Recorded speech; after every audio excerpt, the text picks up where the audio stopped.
Narrated Sparring Part 2 with Jackson.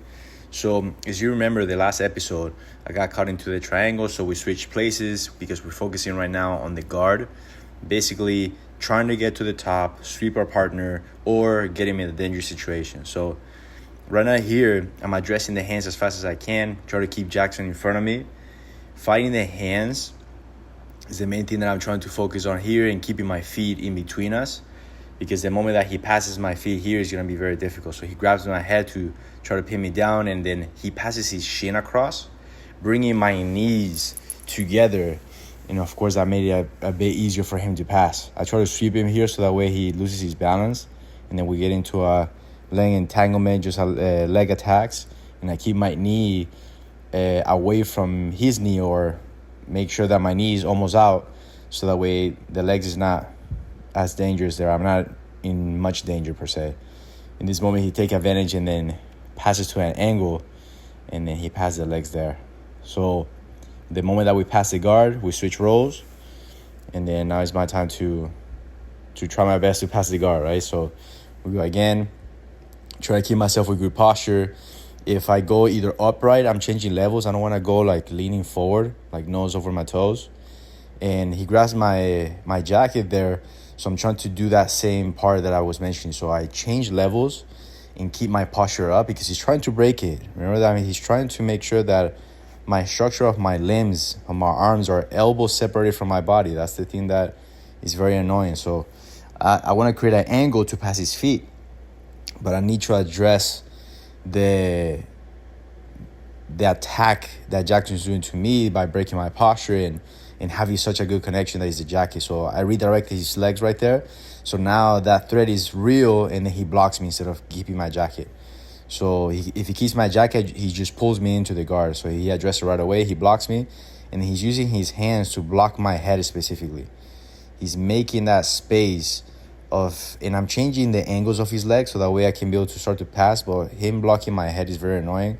It keeps the distance that he needs for him to recover the legs back and to get some attacks and to balance me. You see, I want to put my head on his chest so that way then I can be able to finish the pass by just passing my legs. That head position there, it's very important. So I'm trying to go different angles. Every single time that I switch angles, he pushes my head and then get a better angle to get his knee again. And now I have to sit back, keep my posture, and then get my hands back so that we can redirect his legs. So he caught my arm there. Caught my arm meaning like he's just, my elbow is extended away, almost like in an omoplata position, and I lose my balance there. So I'm trying to just stay upright as much as I can. And then we go again because, like we talked about, either get the person off balance or trying to get the person into an attack position. But I think in that situation, like I have my ear, I broke it a little bit on my right side, so I have some magnets. That's why we're not grabbing each other's head that much. So at that time, I had like a little cartilage break.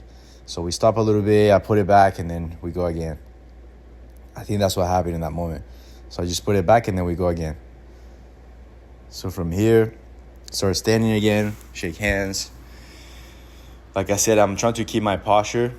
And I noticed that I went like nose over my toes, and then I went back again and keep my posture. I'm trying to like just experiment on that posture a little bit more, change levels, meanwhile keeping my posture upright and hip forward. And it's working in a way. I feel that I'm less tippable, I'm more balanced, I'm more grounded. So for the moment, I'm going to keep experimenting to see how that goes. So you see how I pummel my feet, make sure that I pass his feet, and just keep putting pressure, because I know that it's very annoying to just have somebody on top of you just putting constant pressure on you. So that's what I'm trying to do. I'm trying to shift my hip, make sure that his feet are not in front of me. The only thing that I need to pass is his knees.